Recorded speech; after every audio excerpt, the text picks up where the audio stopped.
잃어버린 20년으로 표현되는 장기 침체를 겪었던 나라 일본. 일본은 1980년대에 굉장히 큰 버블과 1990년대에 급격한 버블 붕괴를 경험하게 됩니다.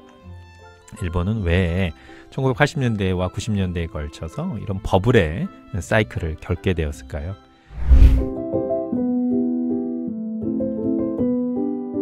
그 이야기의 시작은 1970년대 스태그플레이션에 빠져 있었던 미국 경제로부터 시작이 됩니다. 1970년대 닉슨 대통령, 미국의 37대 대통령입니다. 우리에게는 닉슨 게이트로 더 많이 알려진 대통령인데요.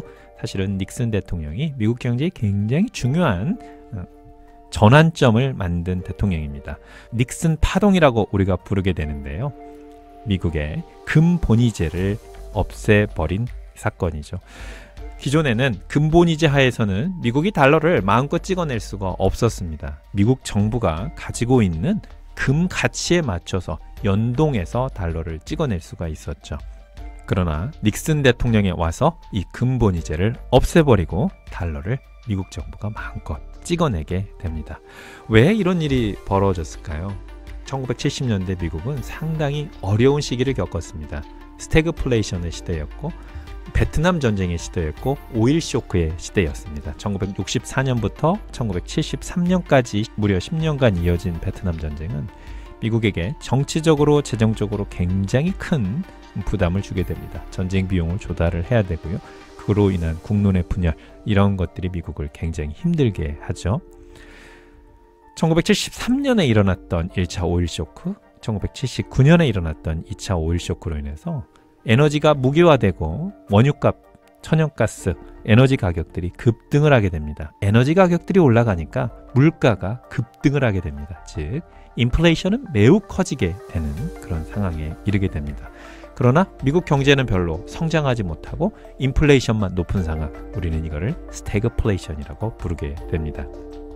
이런 상황에서 미국 정부는 돈을 찍어내서 돈을 써야지 되는 상황에 이르게 되고요. 달러를 마음껏 찍어내게 되는, 달러가 금으로부터 독립하게 되는 금본위제의 해체가 닉슨 대통령 1971년에 일어나게 됩니다. 이 얘기는 미국의 인플레이션이 매우 높아질 것이다 라는 것을 우리는 알게 됩니다. 1970년대 초반 2%였던 미국의 인플레는 1980년대 초반 무려 13%, 14%까지 올라가게 됩니다. 인플레이션이 높아지면은 경제가 어려워집니다. 특히 서민층은 먹고 살기가 힘들어집니다. 모든 것들의 가격은 올라가는데 임금은 그렇게 올라가지 못하기 때문에 소득 격차는 더욱 벌어지고 서민들은 더 힘든 상황이 되게 되죠. 그래서 미국 정부는 어떻게 조치를 하게 되냐면 1980년대 초반까지 이어왔던 부양정책을 포기를 하고 긴축으로 전환을 하게 됩니다. 긴축으로 전환했다는 것은 미국 금리를 매우 높이 올린다는 겁니다. 1970년대 5%였던 기준금리를 5년 동안 무려 20%까지 올리게 됩니다. 미국의 기준금리가 20%까지 올라가게 된다는 것은 한국의 IMF 때 겪었던 그런 고금리 수준으로 미국 금리가 올라갔다는 거죠. 미국의 금리가 20%까지 올라가면서 인플레이션과 싸우고 있는 동안에 미국의 달러도 2배 이상 오르게 됩니다. 1980년대 초반에 80이었던 달러 인덱스가 160까지 2배로 올라갑니다. 달러 인덱스가 올라간다는 것은 달러 가치가 그만큼 올라간다는 거고 달러가 그만큼 강하다는 얘기입니다. 달러가 강하게 되니까 어떻게 됐을까요? 미국의 기업들의 수출이 어려워지게 됩니다. 이미 1970년대, 80년대에 거쳐서 일본의 수출이 굉장히 늘어나고 있던 시절이고 일본의 제조업은 전성기를 달리고 있었습니다. 도요타를 비롯해서 작고 에너지에 효율적인 자동차를 만드는 일본 기업들의 기술력이 높아지고 일본엔은 굉장히 상대적으로 달러에 비해서 약해지니까 일본의 수출은 곳곳에서 미국을 이기게 되죠. 미국이 수출이 어려워지고 경제가 어려워지고 금리는 높고 인플레이션이 높은 상황이 되자 미국은 정치적으로 일본 환율을 조정하게 됩니다. 그것이 우리가 알고 있는 1985년도 뉴욕 플라자 호텔에서 이루어진 미국과 일본 간의 엔에 대한 환율 합의, 플라자 합의이죠. 플라자 합의를 통해서 일본 엔은 배 이상 강해지게 됩니다. 즉, 한 260엔 정도였던 일본 엔을 100엔 이하로 엔을 절상을 시켜버립니다. 달러 가치가 너무 강하니까 약했던 일본의 엔을 인위적으로 절상을 시켜서 가치를 높이게 되는 거죠. 미국 경제가 살기 위한 어쩔 수 없는 자구책을 플라자 합의에서 미국과 일본 간에 합의를 하게 됩니다. 이 플라자 합의가 또 다른 경제적 효과를 버블을 만들고 버블을 없애는 일본의 버블 생성과 버블 붕괴를 유도를 하게 되는 계기가 됩니다. 1985년에 이루어진 플라자 합의로 인해서 일본 경제는 수출이 당장 어려워지죠. 수출이 어려워지자 일본의 성장률 자체가 낮아집니다. 일본은 1960년대에는 무려 12% 고도 성장을 하던 나라였고 1970년대에도 6%, 5% 높게 성장을 하던 나라였습니다. 그러나 플라자 합의로 인해서 수출 경쟁력이 떨어지고 수출이 떨어지면서 일본의 성장률도 2%대로 낮아지게 됩니다. 2%대로 낮아지자 일본 정부는 어떤 정책을 택하게 됩니까? 대부양을 하게 됩니다. 사실 1970년대와 80년대는 일본의 전성기였고 일본 경제는 고도 성장을 하고 있던 상황입니다. 그런데도 일시적으로 성장률이 떨어지자 부양으로 돌아서게 되는데요. 두 가지 주요한 정책을 하게 됩니다. 금리를 절반으로 낮춰버립니다. 5%에서 2.5%로 낮추고요. 부동산 규제를 대폭 풀어버립니다. 부동산 담보율을 무려 2배, 200%까지 높여버리게 되는 거죠. 금리는 매우 낮고 담보율은 매우 높게 잡아주자 어떻게 되겠습니까? 기업들도 시민들도 누구나 빚을 내서 부동산을 사게 됩니다. 또는 빚을 내서 주식을 사게 됩니다. B2가 대유행이 되는 거죠. 먼저 주식시장에서부터 급격한 상승이 나타나게 됩니다. 1980년대 일본 대버블이 1985년 플라자 합의 이후로 일본 정책 변화에 의해서 생기게 되는 거죠. 85년도에 대략 5천에서 8천 수준이었던 일본 니케이는 2년 만에 4만까지 올라가게 됩니다.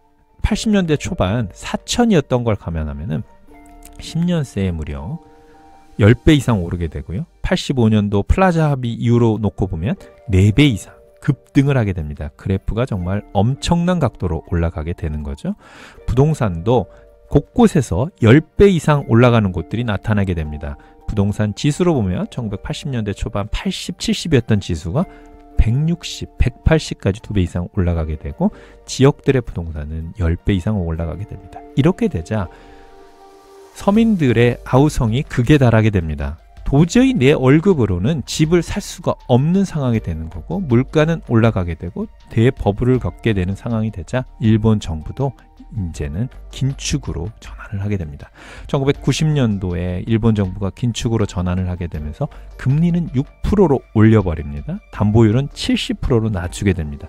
1980년대 대버블이 만들어진 것과는 정반대의 상황이 만들어지는 거죠. 금리는 급격하게 올라가고 담보율은 절반 이하로 떨어집니다. 이제는 누구나 가지고 있는 주식과 부동산을 팔려고 합니다. 우리는 이걸 패닉셀이라고 하는데 패닉셀이 1990년도부터 일본에서 시작이 되는 거죠. 지금 한국의 금리가 3%대인 상황에서도 우리는 서울 아파트 가격이 매우 하락하고 있는 걸 보게 됩니다. 그런데 그때 당시에 일본은 무려 금리를 6%까지 급격하게 올리게 됩니다. 주식시장부터 급락을 하게 되는데요. 4만까지 갔던 니케이 지수는 단 2년 만에 만까지 떨어집니다. 85년도 이후에 부양으로 만에서 4만까지 올라갔던 게 완전히 제자리로 돌아오게 되고요. 그 이후에도 니케이 지수는 8천까지 떨어지게 됩니다. 즉 1990년부터 2002년까지 무려 10년 이상 일본 주식은 장기 하락을 하게 됩니다. 부동산도 1990년을 기점으로 하락을 시작해서 2012년까지 무려 20년 동안 대하락을 겪게 됩니다. 이것이 일본의 잃어버린 20년을 의미를 하는 거죠. 일본의 버블의 생성은 1985년도 플라자 합의 이후에 일본 정부가 가져갔던 부양 정책으로 인해서 기존에 올라가고 있던 가격들이 다시 한번 급등을 하면서 발생하게 되고요. 이 급등의 끝에서 1990년대 일본 정부가 긴축으로 정책을 전환하게 되면서 가격은 급락을 하게 됩니다. 그래서 버블 대붕괴가 1990년대에 발생을 하게 되는 거죠. 그리고 그 기원을 찾아가 보면 1970년대 미국 경제의 스태그플레이션, 그 스태그플레이션과 인플레이션에 따른 급격한 금리 인상, 이것이 플라자 합의로 이어졌고, 플라자 합의는 일본의 버블의 생성과 버블의 대붕괴로 이어지게 됩니다. 잃어버린 20년을 보낸 일본은 2012년도에 아베노믹스를 시작을 하게 됩니다. 아베 총리가 아베노믹스라는 새로운 경제정책을 가지고 나옵니다. 부양정책이죠. 금리는 마이너스로 가져가고 N은 다시 매우 약화를 시킵니다. 그래서 다시 일본 수출을 늘리게 되는 정책입니다. 그것이 지금 2022년까지 이어지는 아베노믹스이겠습니다. 지금까지 지식주의였습니다. 삶에 도움이 되는 더 좋은 내용으로 다시 찾아뵙겠습니다. 감사합니다.